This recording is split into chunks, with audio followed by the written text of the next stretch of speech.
because he had a sense of purpose, he was a social entrepreneur.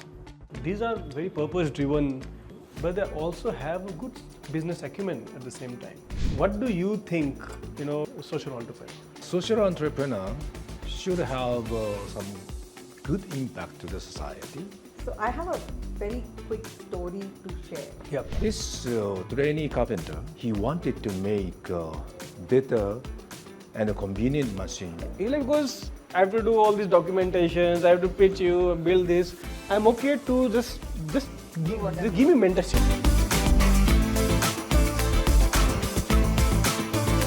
Hi, I'm Vipul from Next Bharat. Very excited to bring our first podcast where we talk about social impact stories, we talk about Bharat, we talk about ourselves in general.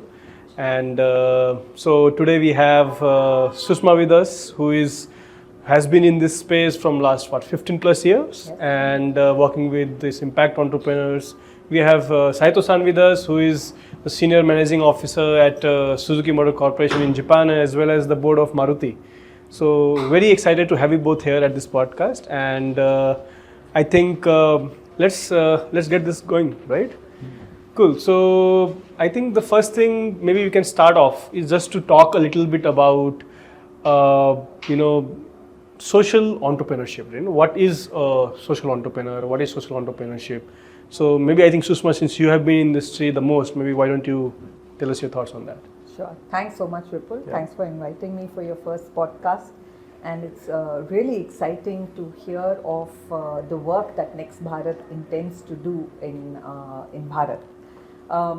So I have a very quick story to share. Yep. Right? There's a story of 3 brick layers.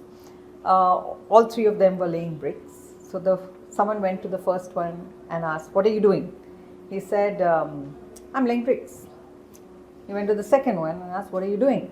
He said, "I'm building a temple." He went to the third one and he asked, "What are you doing?" And third one turned around and said, "I'm building the house for God." And that's, if you see, there's a difference. The first one was doing a job, the second one was building a career, and the third one was truly an entrepreneur, and more so because he had a sense of purpose, he was a social entrepreneur. And that's what social entrepreneurship is all about. Someone who is building with purpose something big. That's a very wonderful example, Sushma. I mean, so I think one more thing which people, when I talk to, get confused about social entrepreneur is with the activism, right? And which is not, right? These are very purpose-driven, amazing people, but they also have a good business acumen at the same time. The fact that he or she was able to pitch, "I'm building a house for the God," is the fact that strong communication, the strong business acumen, a power to sell an idea is also there, Yeah. right?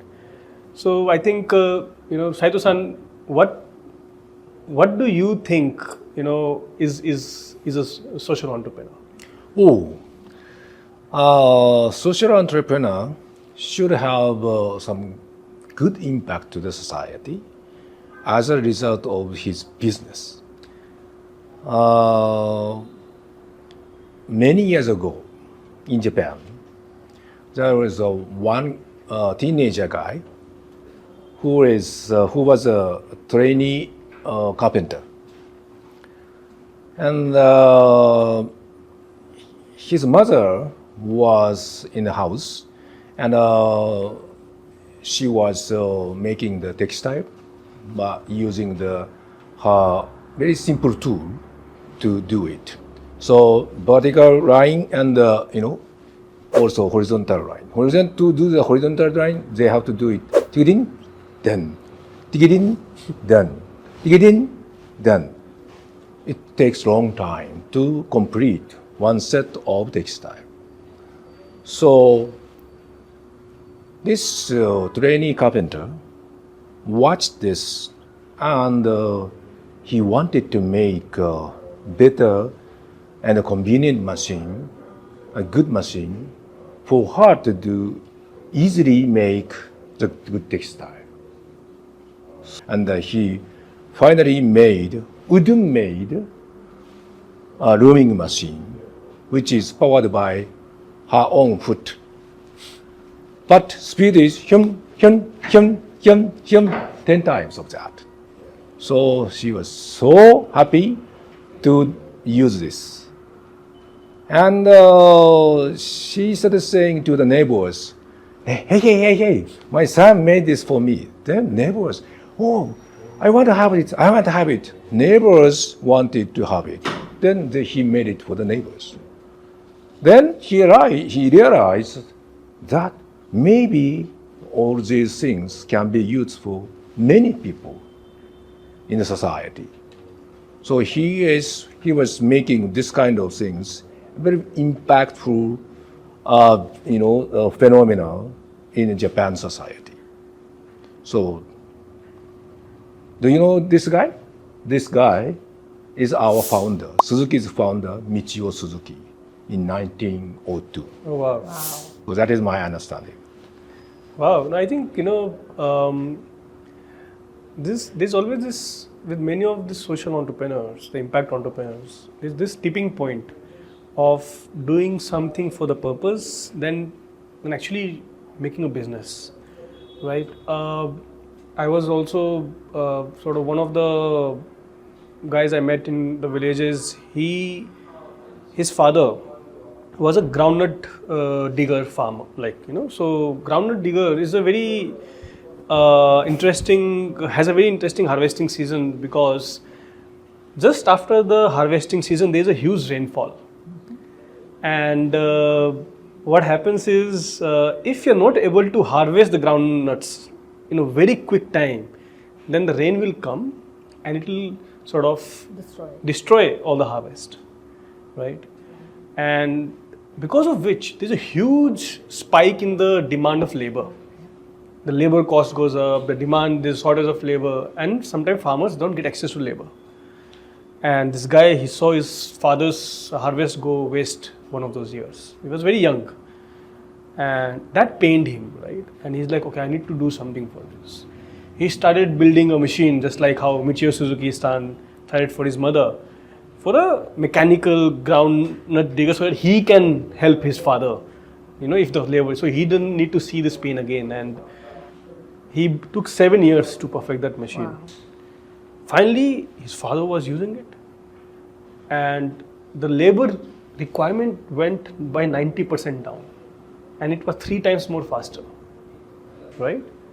The neighbors saw this, they're like, we want to buy it.